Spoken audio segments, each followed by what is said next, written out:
Invocation. Invocation is my first album, actually my debut album, and the reflection of 10 years of work, intense pain and some joys as well, and just kind of like a closing chapter to 10 years of a life, opening, the doors to the next many chapters to come. So it is due to release in South Africa and all over Africa by the end of the year through the label Vega Records.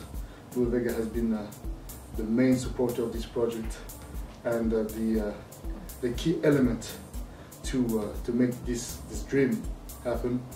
And he has teamed up with DJ Black Coffee from South Africa, now renowned worldwide, and also the owner of Solistic Music. So they have a distribution deal with Universal Music in South Africa, and we're going to use that medium to release the album all over Africa. It's going to be a double album, all original songs.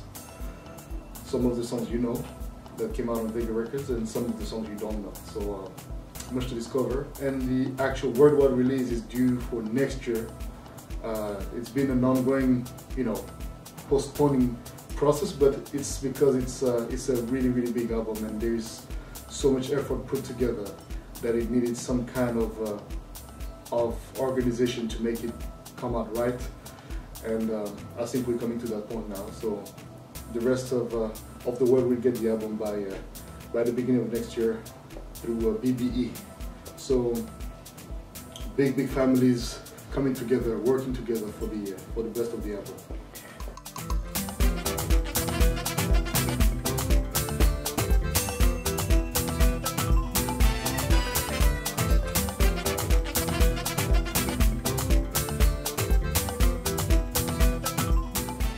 I mean, he says that, and I agree with him, but at the end of the day, I believe that ultimately when he started, you gotta start for your, kind of like think about yourself. And there's nothing wrong in thinking about yourself. There's something wrong if you try to, impeach others to make their way. That's not right. You're here to share something. You're here to become. If you plan to be that role model for those guys who wants to become like you or follow your path, you must open the doors. Yes, in that sense I understand, but I agree with him, but at the same time it's a you thing. If you don't think about yourself a little bit, who is going to be thinking about you? Because at the end of the day, it's about self-esteem, It's beyond the money and all that, because I think he's referring a lot to the money, and I agree. A lot of those big names make a lot of money, DJing, which is great, they deserve it. But at the same time, for what we may not know, they probably are, giving back. But as far as I'm concerned, there are very few that really do give back to the communities, whatever community it may be. So again, that's just a personal point of view, but I must say I pretty much agree with the selfishness. It's definitely thinking about yourself doesn't mean being selfish. It's just thinking about yourself, and that's it.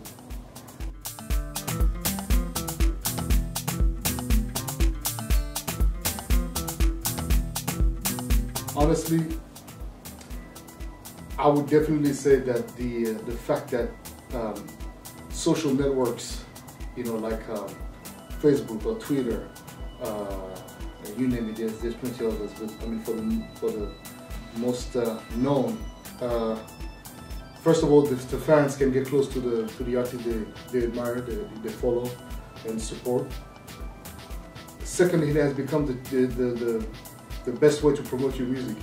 I mean, at the end of the day, when you look at promoters now preferring to not do flyers because they are going to pay for Facebook ad just to promote their events, it tells you a lot. So I think it's definitely different, but it's not bad, It's just one of those things that are part of evolution. If you're not ready for evolution, then you're not ready for anything in life, because nothing will remain the same. Everything will be changing. Even you as a human being, you change. So why would you expect things that are actually, you know, meant to be continuously evolving to remain the same? It would be boring, and you know, we must adapt.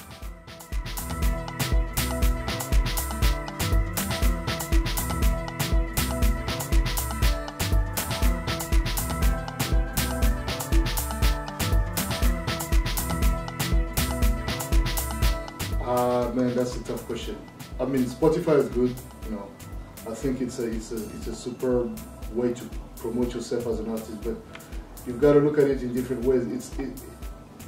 There's different ways to look at it. I mean, me, as well as many others who try to live off the art that they do and love, because yes, it's all for the love, but we also have to make a living out of it. And yes, it's a superb tool. But what is the income for the small artist? Because it helps a lot the big names, you know, all the guys that are already there making the money they're making, great for them. But what about the, you know, the independent, the indie, you know, the smaller groups or DJs or producers? You know, actually it's more for musicians anyway. So, you know, if it brings something to them, yes, great. I think it's going to be a great thing. But, you know, we're looking at this now, I guess, as just another way to promote a sound. You know, as an artist, you've got to use whatever medium you can to promote yourself. So Spotify definitely is one. Now you have to be smart enough to make this free showcase of your music become profitable. That's where the challenge comes, and that's where you have to be smart and think on how you're going to make it something profitable. And I guess the answer to that is gigs. That's another big question. Getting gigs nowadays is difficult, even for some of the guys that are already established. They'll tell you, they'll be like, they're not hurting, they're okay, but it's not as it used to be. So.